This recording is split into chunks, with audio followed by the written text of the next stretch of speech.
நல்ல குரு. பொதுவா ஒருத்தருக்கு குருமார்கள் அமையறது, மேல் அதிகாரிகள் குரு, நமக்கு ஒரு உயர்ந்த மேல ஒரு பதவியில இருக்கிறவங்க அமையறது எப்படி நல்ல விதமா அமையறாங்களா கெட்ட விதமா அமையறாங்களாங்கிறது எதை பொறுத்து இருக்கு? நம்மளுடைய 9ஆம் பாவம். 9ஆம் பாவகம் யாருக்கெல்லாம் பாவ கிரகங்களால சூழப்படுதோ குருவோட இணக்கமான சூழல் இல்லாம போகும்.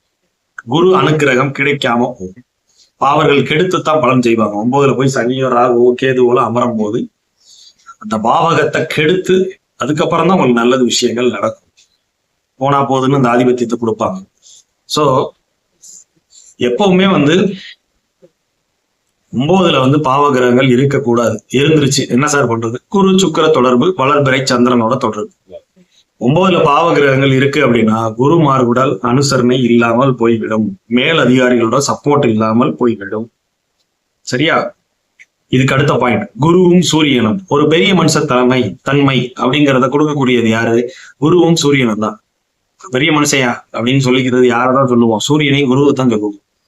ஆனா அவங்கதான் இந்த ராஜ கிரகங்களுக்கு பெரிய மனித தோற்றத்தை கொடுக்கறது அந்த 2 கிரகங்கள் தான். இவங்க 2 பேர்த்துல யாராவது ஒரு ஆள் நல்லா இருக்கணும். 2 பேருமே வலுவிழந்து போயிட்டாங்க அப்படின்னா பெரிய மனுஷர்களோட ஆதரவே இல்லாம போயிடும். குருமார்களோட ஒரு அனுசரணையான சூழலை உங்களால விண்டு பண்ண முடியாது. குருவும் சூரியனும் ஜாதகத்துல கெடாம இருக்கணும். சரிங்களா? சோ குரு சூரியன் ஜாதகத்துல கெடக்கூடாது. 9ஆம் இடம், 9ஆம் இடத்து அதிபதி.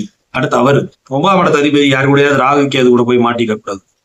9ஆம் இடம், 9ஆம் இடத்து அதிபதி குரு சூரியன் இவங்க ஜாதகத்துல நல்லா இருந்துட்டாலே உங்களுக்கு நல்ல குருமார், நல்ல உயர் அதிகாரிகளோட அனுசரணை, அவங்களுடைய ஹெல்ப் எல்லாமே உங்களுக்கு நிச்சயமா கிடைக்கும். ஒரு குருவோட இணக்கமான ஒரு சூழல் உண்டாகும். சரிங்களா?